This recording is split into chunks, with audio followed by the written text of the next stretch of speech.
pessoal, boa tarde a todos e a todas. Estamos aqui para mais uma live do Instituto Educbank e hoje nós vamos falar de um assunto muito comentado, muito esperado e que vai ser o máximo, que é o evento da semana que vem, a BET Brasil 2023, que nós estaremos presentes com stand para receber todas as escolas que quiserem conversar conosco sobre as questões relativas ao financeiro de suas escolas. Tenho certeza que vocês vão encontrar lá um pessoal muito qualificado para poder ajudá-los. Mas hoje eu tenho aqui duas convidadas muito queridas para conversar com a gente sobre o que vem por aí e o que vai se discutir durante esses 4 dias incríveis da BET Brasil de 2023. Tenho aqui a Luciana Paletti, que trabalha com consultoria de escolas e também na FAAP, né, Lu? Conta um pouquinho para a gente seu currículo e como é que você está como palestrante esse ano, né? Pois é. Olá, pessoal. Muito obrigada, Educbank, pelo convite. Que legal fazer esse bate-papo aqui, um esquenta para a BET. Sim, Lara, eu atuo na área de marketing educacional já há 25 anos. Fiquei à frente de algumas instituições de ensino, formação básica até o ensino superior. Hoje estou à frente da FAAP na área de relacionamento e a gente presta aí serviços de consultoria para a área da educação básica, principalmente voltada a marketing de relacionamento.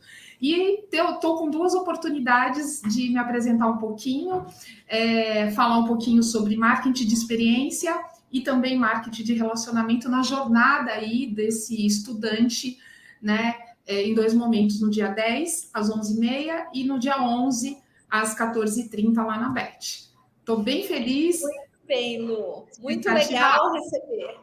Muito bom recebê-la aqui. E também quero chamar a nossa querida Célia Godoy, uma pessoa aí que todo mundo conhece, todo mundo gosta e que durante anos também foi palestrante na BET. Esse ano acabou de finalizar o doutorado dela, foi aprovada com louvor nesse final de semana e, portanto, o foco dela era outro, mas uma pessoa aí com muita experiência de BET também. Como vai, Célia? Olá, boa tarde, pessoas queridas. Muito obrigada pelo convite, Lara. Sempre uma honra estar com vocês. Boa tarde, querida Luciana. Boa honra tarde. É minha, professora Célia, honra minha.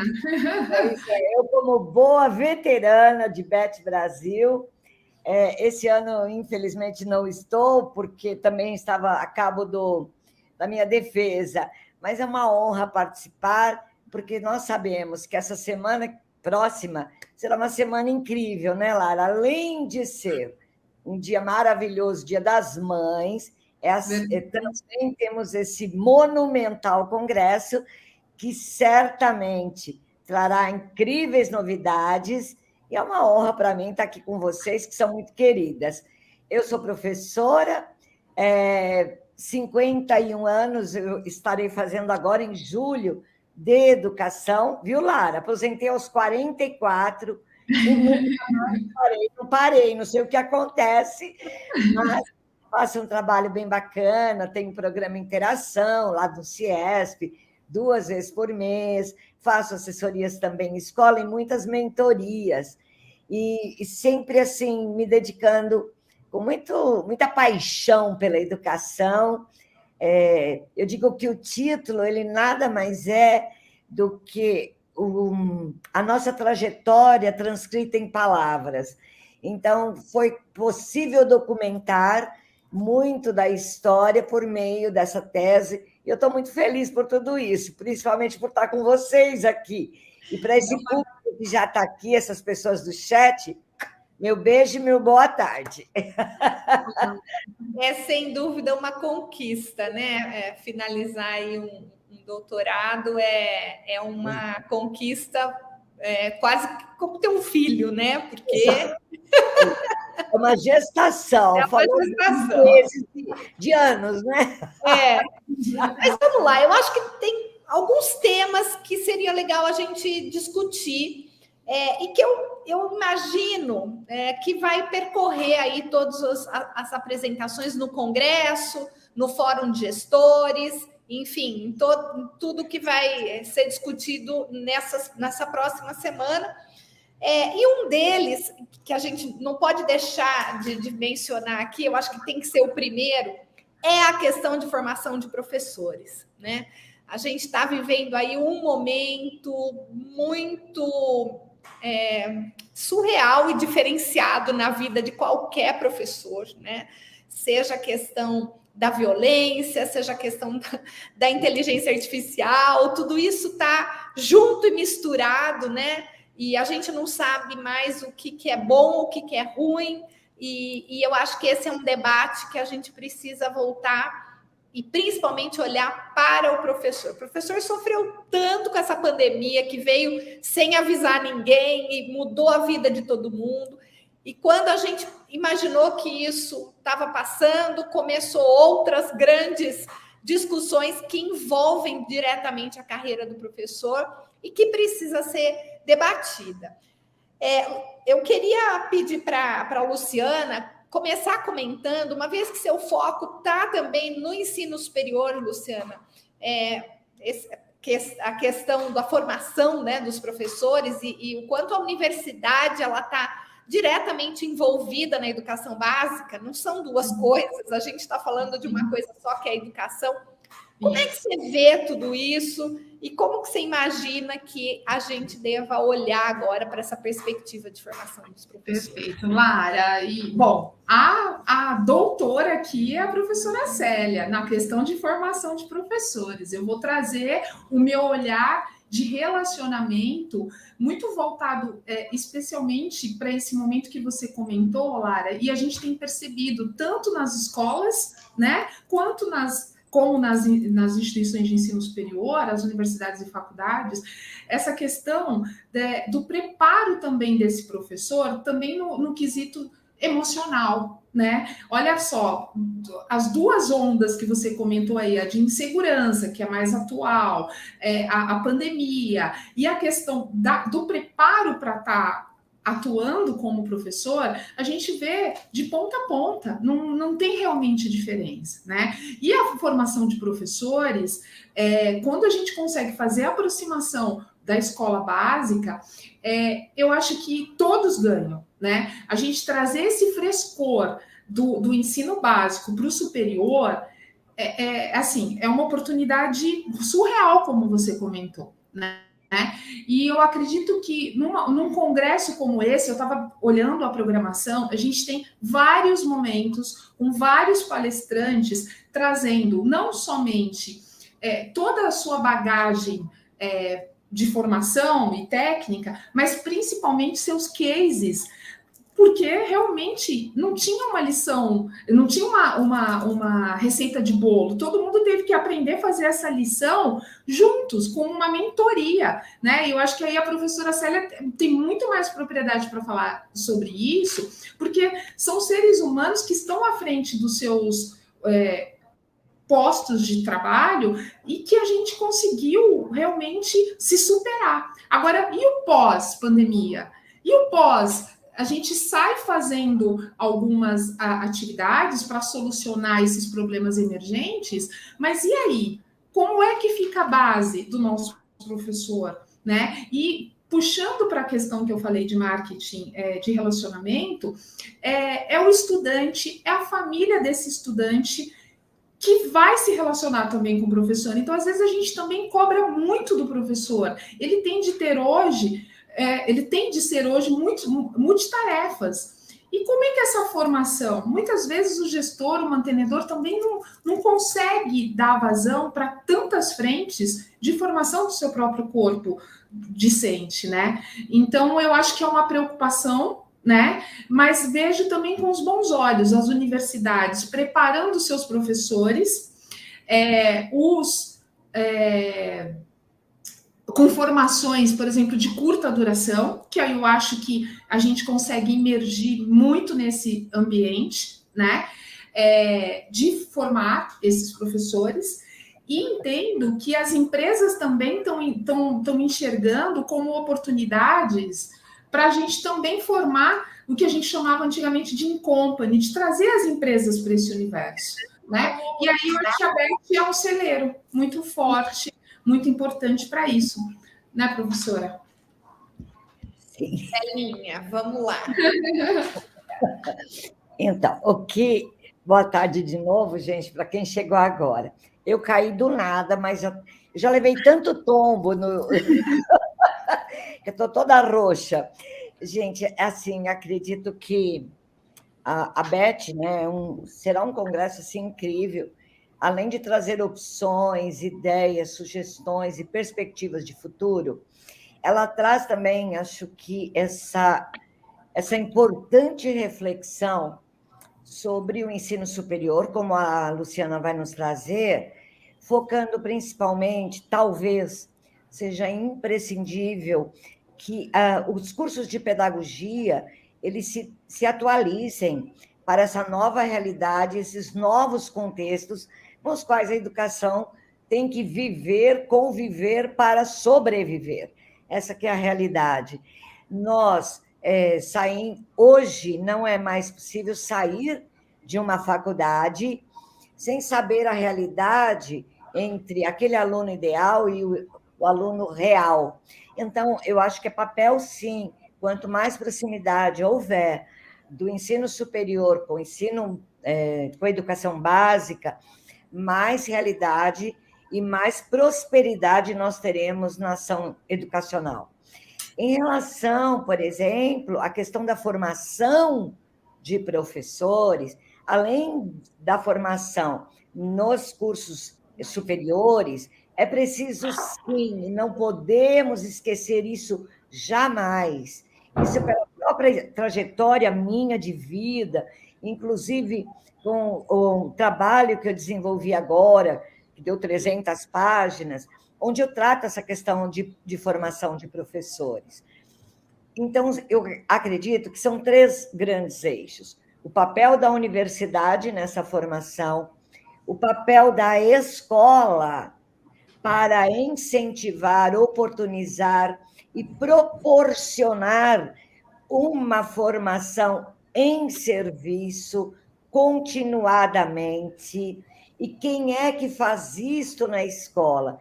Ninguém mais do que a equipe gestora, e nas mentorias que eu faço nas escolas, esse é o foco principal.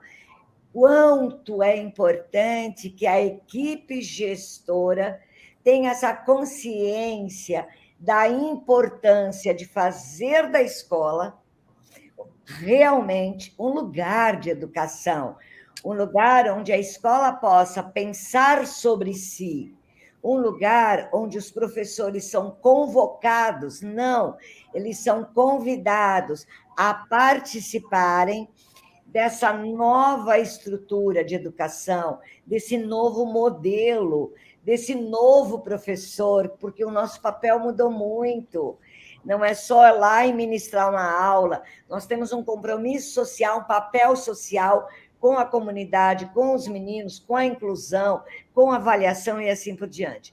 Então, a universidade tem que cumprir, sim, o seu papel e trazer essa realidade nos seus cursos, nos cursos superiores. A escola tem, sim, um compromisso fundamental, prioritário, porque não adianta mais, gente, continuar fazendo reuniões enfadonhas, mensal ou bimestralmente, para tratar de assuntos. Nossa festa junina será assim, o Dia das Mães será assado. Não é isto. É preciso que a escola tenha esse compromisso. E qual é o compromisso? De todo mundo, em conjunto, em parceria, por uma educação libertadora, refletir sobre os processos, sobre as demandas, sobre as dificuldades, sobre as formas de inclusão, sobre como esse menino, quem é esse menino que está em nossas mãos. Esse é o segundo eixo. E quem faz isso? É a pessoa do coordenador pedagógico. Mas, para isto, ele terá também que não praticar mais desvios de função. Ele precisa estar na escola para coordenar as ações que promoverão uma reflexão crítica sobre o papel da escola, sobre a quantidade de conteúdos, sobre as formas de avaliação e assim por diante. E aí vem o terceiro eixo, que sou eu interessada no meu crescimento. Então, não é só esperar da universidade e esperar da escola. Eu também, como professora, vejam, eu vou fazer 69 anos, eu não parei. Não quer dizer que eu seja exemplo de nada, quer dizer que a minha inquietude é que me move. E assim, os nossos professores precisam, sim, buscar o próprio aprimoramento, cursos de pós, cursos de extensão, lives como essa podem contribuir, claro que sim. Então, nesses 3 eixos, talvez a gente tenha uma possibilidade de que esse professor... Por que formação? Se ele já é formado, é porque tudo aquilo que aprendemos se renova.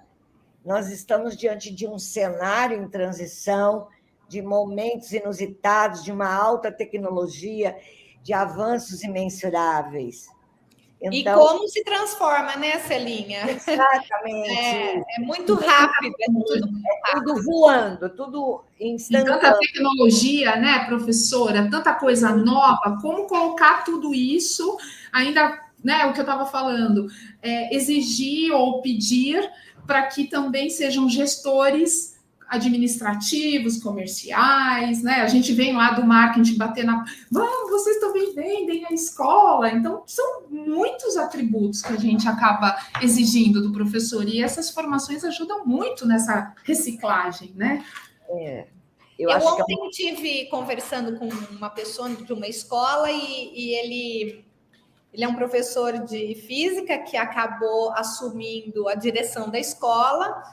E aí eu achei muito engraçado, porque ele me disse, eu tenho o ano que vem que ter 2 salas de primeiro ano do médio. Só que eu tenho uma sala de 45 alunos. Eu preciso que ninguém saia, 40 alunos, eu preciso que ninguém saia e que eu consiga mais 20 para ter as 2 do ano que vem. Ou seja, ele é um gestor, ele é um professor. Olha quanto desafio junto, né? E ao mesmo tempo ele tem que pensar na formação dos professores dele para ele poder ser melhor. Ele foi formado em física. Então, assim, não é mais aquela coisa, eu formei nisso e é nisso que eu vou atuar para o resto da minha vida. E o papel do gestor, além de tudo isso, ele precisa captar o aluno, ele precisa cuidar do professor, precisa cuidar da saúde mental do professor, dos alunos, dos pais. Questão financeira, que aí envolve outros desafios, e acho que nesse ponto o EducBank veio aí para tentar tirar das costas do gestor um pouco dessa preocupação, para ele poder olhar mais para dentro do pedagógico e da formação dos seus professores. Né? Auxilia muito, ajuda muito. Eu, como consultor... Ela travou, Lara? Achei que era eu. Achei que era eu também, porque eu já caí, falei, agora eu estou travada. Acho que agora foi ela que caiu. Mas, Célia, eu acho que no meio de tudo isso que nós estamos falando, até que a Luciana... Lu, você voltou. Conclui aí. Não, essa questão financeira, muitas vezes, a gente vê no diagnóstico que é uma preocupação. Então, quando tem assim, parceiros que conseguem ajudar, nossa, para a gente como consultor é uma maravilha, porque a gente divide esse peso, essa responsabilidade, sabe? Perfeito. E, gente, voltando à questão da formação dos professores, a gente tem um desafio aí muito grande, que é agora a questão da inteligência artificial, né? Eu acho que muitas profissões, elas se sentem ameaçadas, né, com a questão da inteligência artificial. Algumas a gente sabe que tendem a desaparecer, isso já é previsto, né? Novas profissões surgirão até por conta disso. Mas a questão do professor é uma questão muito delicada, porque todas as outras profissões dependem da profissão do professor. Então, eu vejo que isso é uma coisa que precisa ser mais discutido para que os professores possam ter uma conduta e não entrar na defensiva, mas entender que é hora de mudar e é hora de acompanhar essa mudança.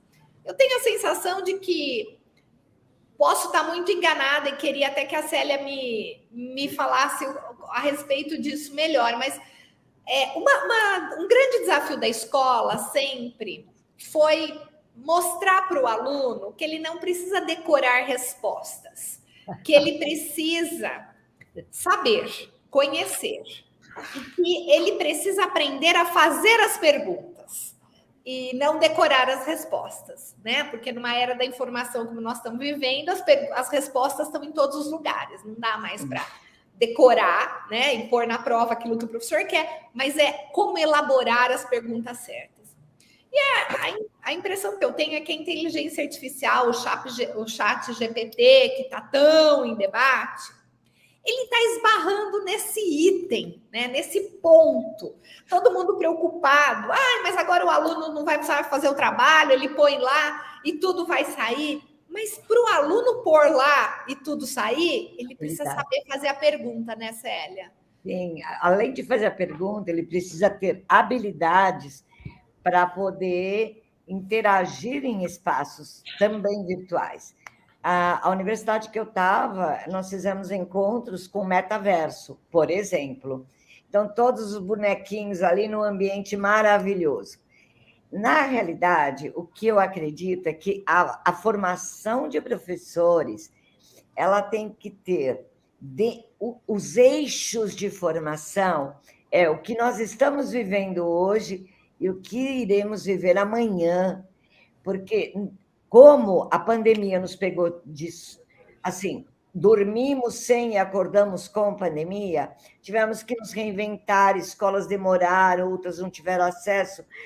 Eu creio que as novas tecnologias, elas não podem mais andar, a escola não pode mais andar sem essa aliança com as novas tecnologias. Mas existe uma questão que só a pedagogia explica, que é a questão da didática, das metodologias que o professor utiliza na sala de aula.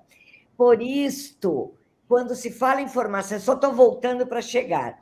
Por isso, quando se fala em formação de professores, é muito importante que a escola tenha muita clareza do ser humano que ela quer formar. Ela quer formar um menino altamente tecnológico, envolvido com plataformas, com novas linguagens para aprendizagem.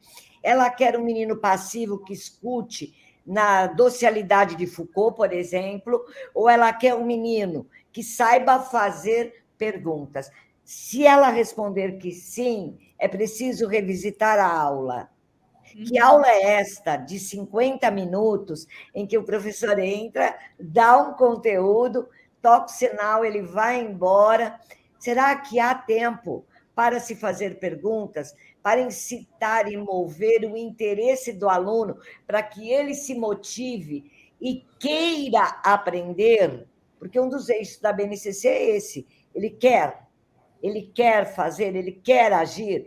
Então, eu acredito que a escola ela não pode deixar de lado esses novos olhares, mas é preciso, olha só, a gente volta no ponto de base. Como tem sido a aula? A aula dá oportunidade, Lara, para o menino investigar, questionar, descobrir, perguntar e querer saber mais. Será que há tempo?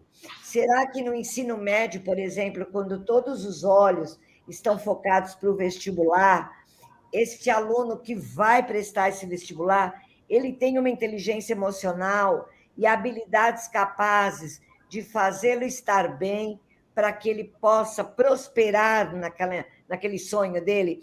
Então, são coisas que estão muito imbricadas no meu ponto de vista.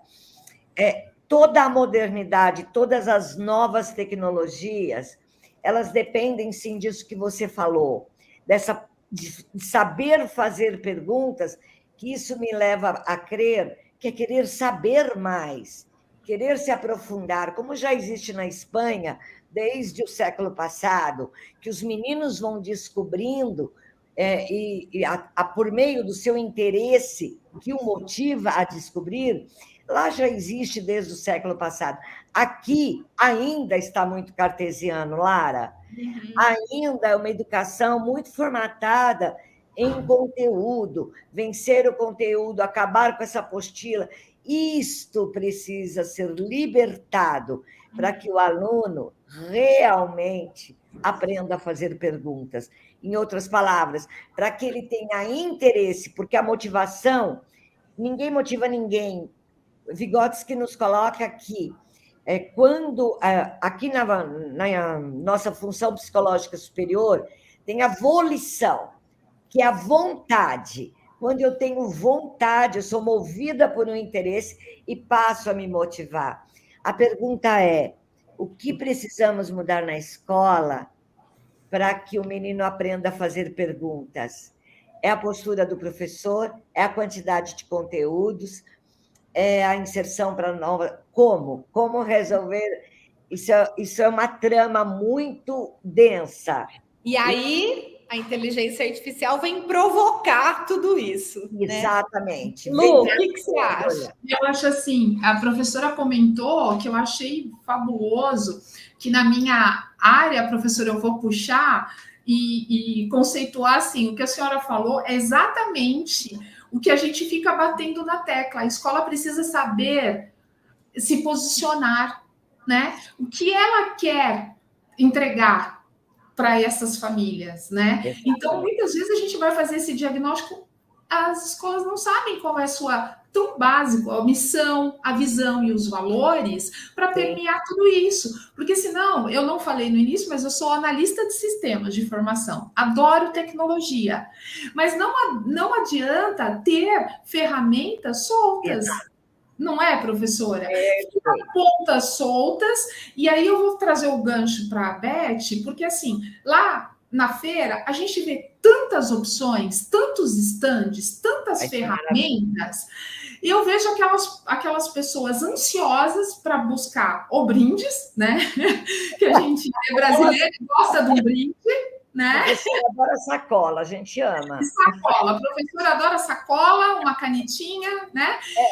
Mas depois eu vejo, vou conduzir, até estava conversando com a Lara, um grupo de investidores do Nordeste que está vindo para São Paulo para participar da feira, e a gente vai assessorá-los para ver o que buscam, que eles têm que buscar, porque senão fica realmente uma feira. E aí eu acho que feira, né, não traz aprofundamento daquilo que a gente precisa do dia a dia. E aí, assim, a senhora falou também de metaverso. Ela está me chamando de senhora, Lara. Ela está me falando de senhora. Ai, sorry. Professora, melhor, vai. Mas, assim, uma das coisas que eu estou ansiosa para checar na Beth, tem até uma amigona, que é muito querida, a Marta Gabriel, que vai falar um pouquinho de inteligência artificial, e eu vi também que o Rossandro, que também é bem conhecido, também vai fazer isso, falando das emoções, o universo tecnológico, né? E como a gente consegue trabalhar essas ferramentas e as emoções humanas. Achei fabuloso. São duas palestras que eu quero, porque teve aquele boom do metaverso, saiu todo mundo desenvolvendo tecnologia, né? Mas e o dia a dia da escola? Eu estou vendo escola que fez investimento, está com todo esse aparato parado. Sim. Não usando, não tendo um objetivo pedagógico com aquilo, né? Não cumprindo o objetivo, melhor dizendo, pedagógico, né? E assim, para a gente vender, aí no ensino superior, a gente visita muitas escolas no Brasil, né? Enfim, para se relacionar e captar alunos, a gente vê estruturas fabulosas, tem muita gente que faz muito bem a lição de casa, sim, mas outras que ficam perdidas na aparência. E aí, quando você vai ser chamada, ajuda aqui que eu preciso captar, ou eu preciso reter, que é isso. A gente não consegue ter uma coisa fundamentada, né, Lara? Eu acho que essa estrutura, a gente tem que ter a tecnologia, inclusive, amarrada com outras áreas. Por exemplo, eu vou falar do ensino superior. Tem muitas famílias, hoje a gente tem um outro grande concorrente que não é a outra escola, é o próprio jovem que não quer, talvez, estudar no ensino superior. Talvez ele não queira fazer uma faculdade. Sim, para outra. E eu acho que, só retomar uma coisa aqui, tem algumas pessoas perguntando se a Beth vai ser só presencial, e sim, né, ela tem sim alguns eventos durante o ano, tem até um app que agora eles criaram em parceria com a Layers, que pode baixar e vocês acompanharem tudo que vai acontecer durante o ano. Então tem algumas coisas virtuais, mas essa é a feira que vai acontecer presencial, feira, congresso, fórum, tudo junto, de 9 a 12 de maio, em São Paulo. Então, para atualizar aqui algumas pessoas que estão perguntando. Lara, fala, Célia. Aqui tem o Alessandro, e ele usou a palavra mágica aqui no chat. Uhum. Ele diz, as escolas precisam definir o projeto pedagógico. Perfeito! Alessandro está contratado para trabalhar com a Celinha e buscar as tecnologias para atender esse projeto. Perfeito. Isso. Exatamente, essa é a minha paixão. Eu digo que qualquer assessoria, mentoria, curso de formação, qualquer coisa que aconteça no mundo que envolva conhecimento e fazeres e saberes da escola, tem um nome só, e que as pessoas geralmente não falam, que é a escola que não tem clareza, a escola que não sabe o que quer, é porque ela não tem um bom projeto pedagógico. É isso mesmo. Eu fiz grupo focal em uma escola, além de entrevistas, e aí eu fui pesquisar sobre o projeto pedagógico. Vou dar só esse exemplo rapidamente. A escola tem um plano escolar, onde diz, nós faremos a nossa proposta pedagógica em consonância com a BNCC, ponto. E a escola tem o regimento que diz, a proposta pedagógica da escola poderá ser mudada de acordo com não sei o quê. Só que, assim, o que é esse projeto político pedagógico? É uma ação de formação continuada em serviço. O que é isso, Celinha? Isso quer dizer, a escola se reúne uma vez por mês e discute um determinado tema.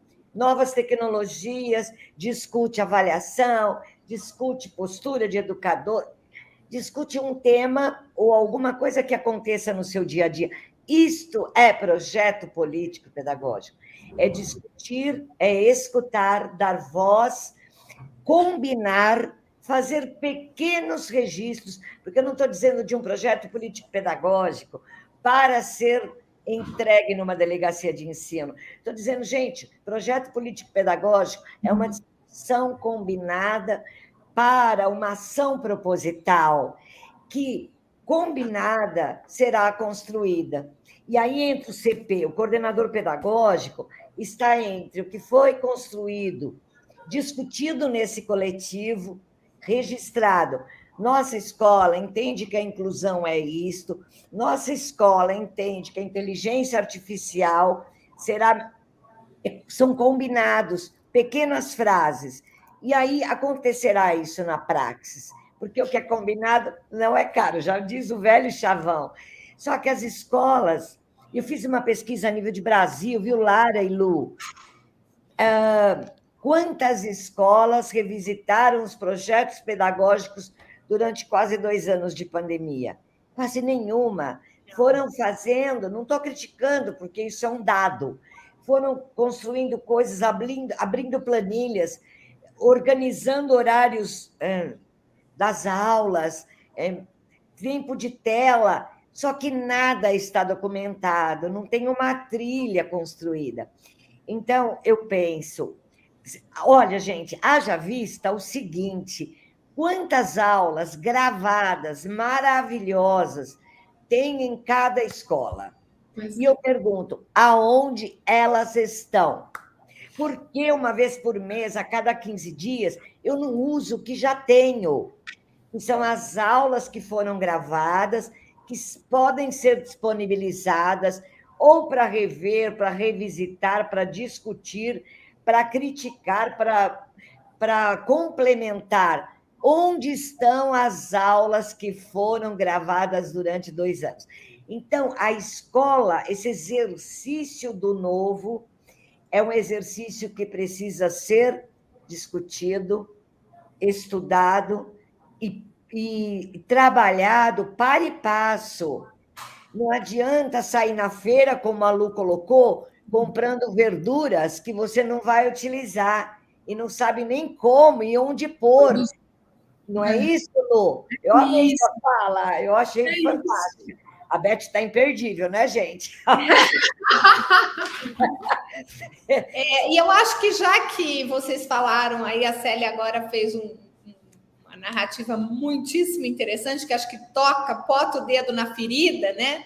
Que é a questão do projeto pedagógico, essa questão do projeto, né? Como é que você vai fazendo a casa sem ter um projeto, né? Vai virar os puxadinhos da vida depois, né? Com certeza, lá. Mas você também falou do novo. E voltando agora para essa questão do novo com um projeto, eu acho que a gente precisa falar, porque vai ser inevitável essa discussão, é o novo ensino médio, né? Com certeza esse tema vai aparecer muito na Beth também, porque pegou muita gente desprevenido, né? Eu acho que esse é um projeto de sociedade que foi discutido durante mais de 10 anos aí, com participação de escolas, de professores, de associações. Todo mundo concorda que o modelo do ensino médio ele já está mais do que fracassado, mais do que falido. Hoje, nosso principal estatística de evasão está no ensino médio, porque não atende esse público do aluno, que em sua maioria vai estudar à noite para não parar, porque precisa trabalhar, porque parou durante a pandemia e etc., e que não conversa com a realidade desse aluno, né, o modelo. Mas aí, no meio de tudo isso, a gente teve toda uma construção de um projeto que estava previsto na BNCC, que estava previsto, aliás, na LDB de 96, né? Lá atrás. Em 96 ele já estava previsto, e chegou aí nos últimos 4 anos, que era a organização final para que isso fosse colocado em prática, parou-se, ninguém mais falou do ponto de vista de cima para baixo, né? No MEC, no governo, nós não tivemos aí uma diretriz, e de repente chegou o momento de implantar aquilo que tinha se desenhado, mas que não se discutiu na reta final, e todo mundo perdido, não sabe como que vai depois avaliar esse aluno para ir para a universidade. O nosso Enem hoje substituiu os principais vestibulares e a gente ficou completamente perdida. E aí a gente joga a criança com a água do banho fora, né? Ou a gente para tudo, discute, ou a gente vai ajustando. Lara, e pior que agora tem uma discussão de que vai parar politicamente, entendeu? E que a gente não sabe de fato. Escolas, eu estou percebendo escolas que se prepararam, que fizeram essa lição de casa e que agora tem aí tramitando politicamente falando, que não quero entrar nesse quesito, mas que talvez vão suspender tudo isso. Como assim? Entendeu? Eu não consigo conceber, né, professora? Gente, eu não vou divergir, mas eu vou concordar em partes e discordar em partes. Tá. Vamos lá, Célia. Eu creio que é assim. Como é que eu vejo a questão do ensino médio? Eu sempre vi que sempre pensei que o ensino médio deveria perder o caráter de agora tem que ser forte, agora eu tenho que pôr um sistema forte, porque agora ele vai entrar para a faculdade, agora chegou a hora, e aí começa a grande questão, né? Quanto à quantidade de conteúdos fará com que ele passe no vestibular.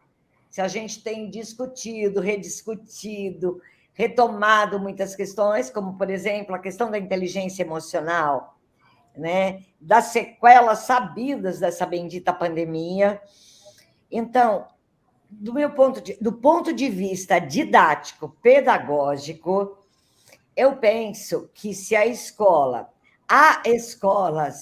e eu tenho assim, uma lista enorme de escolas que têm tido resultados incríveis sobre os itinerários formativos do ensino médio, que, a meu ver, seria, sim, uma possibilidade de humanizar o ensino médio. Porque nem tudo que estão nesses itinerários formativos é para dar cabo de vestibular e de Enem. Não é isto. É para formar um ser humano mais humano, que tem um olhar mais social, um olhar mais miúdo para si mesmo. Então, tenho escolas, por exemplo, que têm como itinerário formativo o projeto de vida, onde os meninos pensam sobre si, sobre quem eles são, quais as habilidades que eles dispõem, e estão construindo projetos sociais para ajudar, para visitar. Eu acho linda essa parte didático-pedagógica. Porém, a pressão da sociedade, de cima para baixo, tem nos colocado como escravos há muito tempo, gente. Nós não podemos mais ser reféns de um vestibular. Nós não podemos mais ser reféns de um Enem. O conhecimento adquirido não é medido por uma prova, a gente sabe disso. Há muitos meninos que, na hora H, na hora que estão sem... Olha, haja vista eu, sábado, eu levantei dizendo, é hoje, é daqui a pouco, agora fala, criatura, fala. Por quê? Porque a gente tem medo de prova, a gente tem medo de ser julgado, analisado, de não dar conta de dizer o que é necessário. Eu acho que o sistema precisa ser revisto. Eu acho que existem muitas coisas, muitos penduricalhos que estão totalmente soltos na educação e que está na hora de tecer esses fios. Juntar o médio, juntar o ensino superior, juntar a inteligência artificial, fazer um tecido escolar. Isso se faz por meio de um projeto pedagógico. E, em relação ao ensino médio, há escolas que fracassaram, há escolas que não deram bola e nunca começaram, e há escolas que estão tendo resultado positivo. O problema no Brasil é que nada vinga. Nós não podemos mais olhar para fora e ficar, porque lá tem, porque não tem.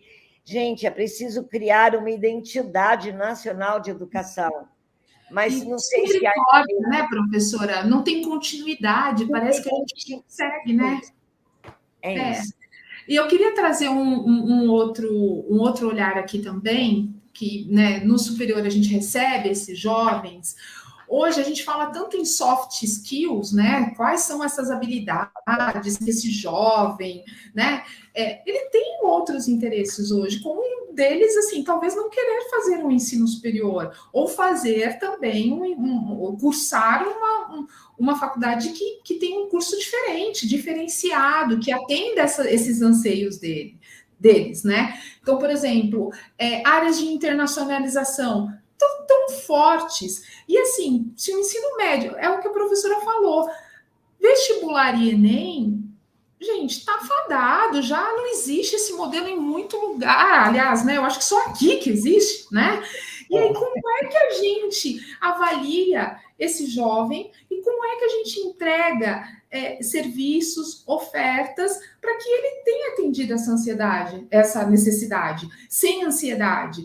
É o que mais aparece, é o que a professora falou. Tem o pilar aqui do socioemocional, com essas trilhas, esses itinerantes que a gente vê a todo momento. A gente, como FAP, a gente oferta para muitas escolas esses tipos de trilha, sabe, professora? E isso, as escolas têm, assim, muita demanda, muita ansiedade, muita vontade disso. O jovem vem e muitas vezes ele fala, eu não sei se eu vou estudar no Brasil. E aí não tem também um preparo para isso. Eu não sei se eu vou estar preparado para o mercado de trabalho. Eu quero trabalhar, que é o que a Lara falou. A gente tem 2 universos, né? Talvez, assim, aqueles que realmente precisam ir para o mercado de trabalho, precisam estar preparados. As empresas estão esperando esses jovens também com essas skills, essas habilidades diferentes, e a gente está correndo atrás do rabo. Será que, né?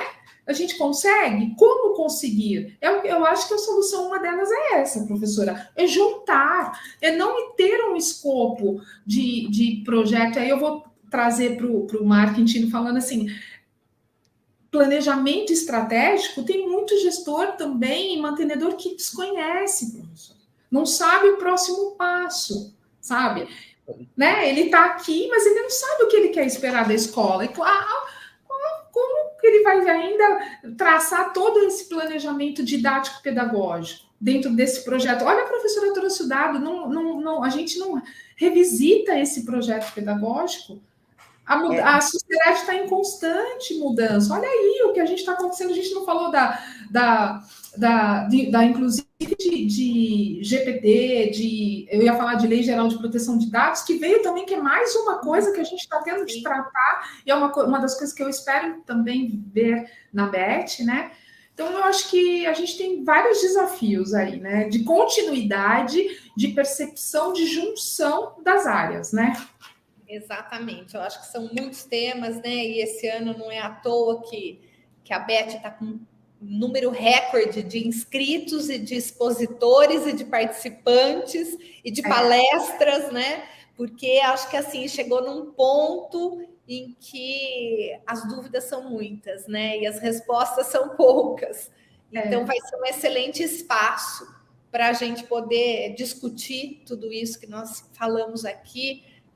Eu fico assim super feliz, eu já estou muito ansiosa, mas acho que todos nós estamos como profissionais da educação. Fico muito feliz que a gente tenha esse espaço, porque esse espaço vai ser importante aí para que a gente possa fazer esses diálogos tão necessários, né? Enfim, gente, bom, muita coisa para falar, mas a gente está chegando no nosso finalzinho. Fala demais, meu Deus. Ô, Lu, eu só vou contar um caso de 1 segundo. A minha neta hoje está com 22 anos e ela foi para a Virgínia fazer homeschool, fazer o ensino médio, fez lá. Quando ela chegou lá, tinha 150 opções para ser escolhida. Ela me mandou a lista, eu fiquei meia hora olhando, eu digo, isso não é verdade. Será que eu tomei alguma... Eu falei, gente, isso não é normal. Coisas, assim, abrangendo todas as habilidades do ser humano, que ia desde a arte, designer, inteligência artificial. Gente, é uma coisa deslumbrante que eu nunca vi nessa vida. Então, veja, Célia. E aí, o Cleberson acabou de comentar aqui, Cleberson Lopes, e a gente fica querendo que o aluno decore 12 disciplinas, conteúdo de tudo que é área, para ver depois, em 2 dias de Enem, se ele vai estar apto ou não para ter uma vaga na universidade. Né? Então, exatamente, muito bom. Aí, E aí é isso que ele de novo comentou, a questão da autonomia na escolha, né? Então é isso, a gente pega um aluno, a gente engessa, a gente faz ele decorar tudo aquilo, né? E depois a gente vai dizer se ele merece ou não aquela vaga com base no quanto de capacidade de memória ele teve. Então, não é assim no resto do mundo, não é assim o modelo holístico internacional de avaliar o aluno, onde ele se apresenta, onde ele descreve quais foram as atividades extracurriculares, as universidades selecionam os alunos pelo protagonismo, pela liderança, pela criatividade, não pela decoreba. Então, Lara, a minha menina a discutir e mudar, né? A minha neta veio de lá, ela disse, Sé, eu consegui me descobrir, eu consegui sentir o que eu nunca tive essa oportunidade, mas lá eu descobri que eu queria ser estilista, designer.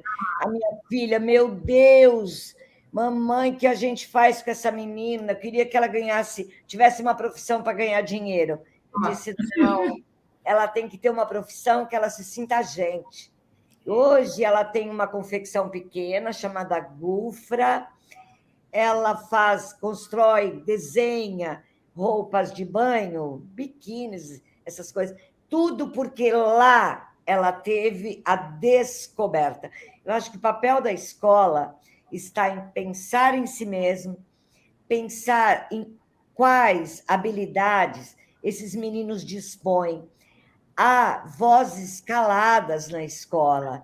Eu fui uma que sofri muito na escola, porque era muito faladeira, e todo mundo queria me calar. Hoje eu falo mais que homem, falo muito, mas assim, a escola, eu não sabia quais eram as minhas possibilidades, porque fui chamada de burra dentro de uma escola pelo professor de matemática.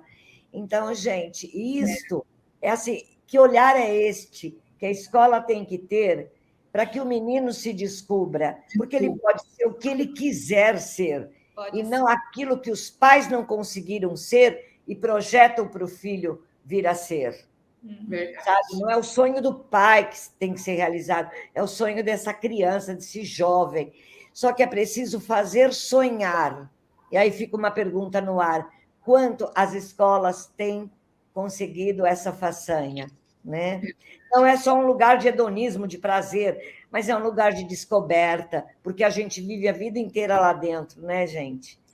A Beth está imperdível, né? Eu vou em tudo que é lugar. O Eduque Bem que vai estar lá, né, Lara? Sim, vamos estar lá, recebendo com um café italiano que desde o ano passado é a referência da Beth para todos visitarem lá.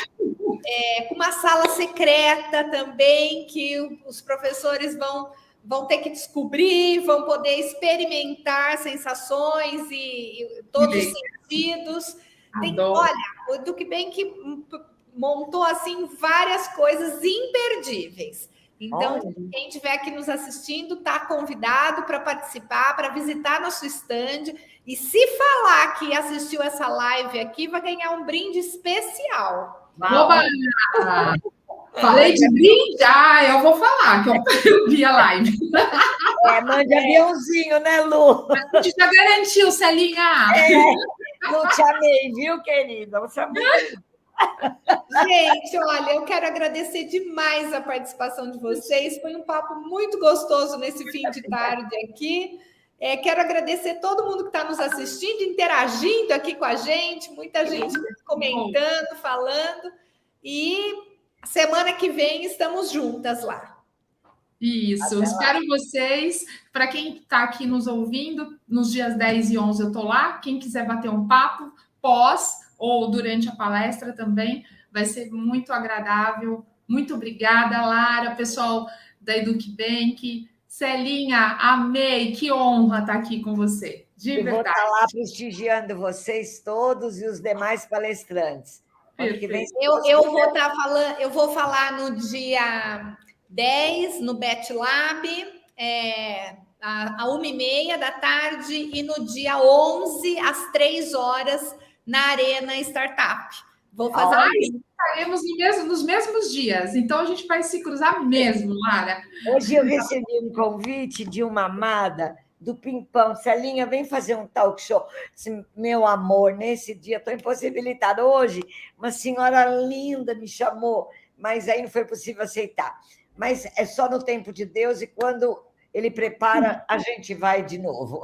E a Celinha, olha, então, no dia que você puder, passando no stand do EducBank, a gente já faz uma live, mais uma live aqui com o pessoal. O Alessandro vai ficar ligado aí, passando lá, você já vai falar com a gente. Eu tenho certeza que todo mundo vai adorar te ouvir. Ai, ela é maravilhosa. Hoje, vocês aqui me veem, porque são também. A gente só vê no outro que a gente é. Ai, meu amor. É muito lindo. Um abraço, gente. Abraço, gente. Até. Um beijo, viu? Obrigada.